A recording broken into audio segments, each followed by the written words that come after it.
যেন সম্ভাবনার দরজা খুলে দিয়েছে নতুন করে, আর তা নিয়ে আত্মবিশ্বাস বাড়ছে ক্রমশ।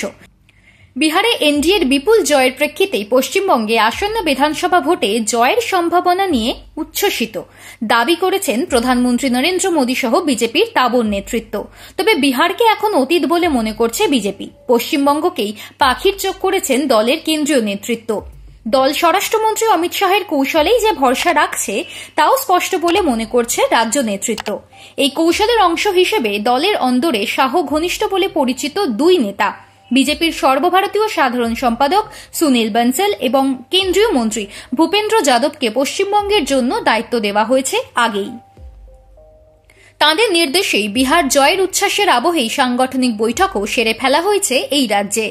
বোঝাই যাচ্ছে 2019 সালে যে লক্ষ্য পূরণ হয়নি, 2021 সালে তুমুল আলোড়ন ফেলা সত্ত্বেও কাঙ্ক্ষিত ফল মুঠোয় আসেনি, 2024 সালের বিপর্যয় সবই মাথায় থাকছে বিজেপির।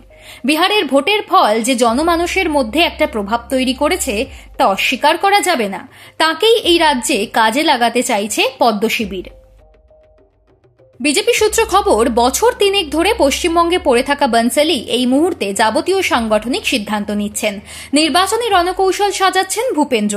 তাঁকে সাহায্য করছেন ত্রিপুরার প্রাক্তন মুখ্যমন্ত্রী বিপ্লব দেব। অতীতে উত্তরপ্রদেশেও একই দায়িত্ব সামলেছেন বনসল।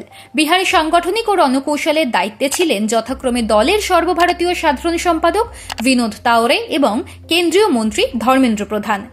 এমন গতি প্রকৃতি দেখে বিজেপির অন্দরে একাংশের মত, মেঘের আড়ালে থেকে শাহের শত্রুবধের চেনা কৌশল পশ্চিমবঙ্গেও অনুসরণ করা হচ্ছে।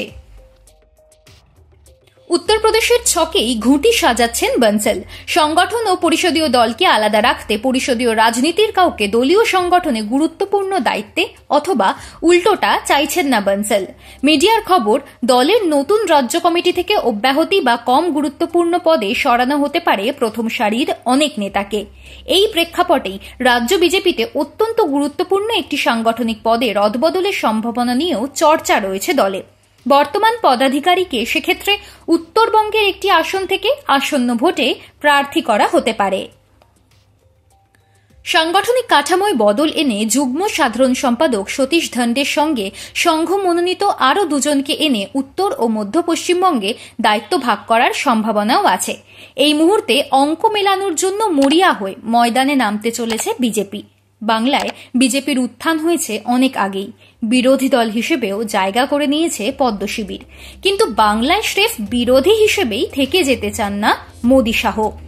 তাই সভা সমিতিতে বিজেপির প্রথম সারির নেতারা বারবার বলছেন, বাংলায় 6 মাস পরের ভোট ডু অর ডাই। যেখানেই হোক বাংলার ভোটে সাফল্য ফলাতে চায় বিজেপি।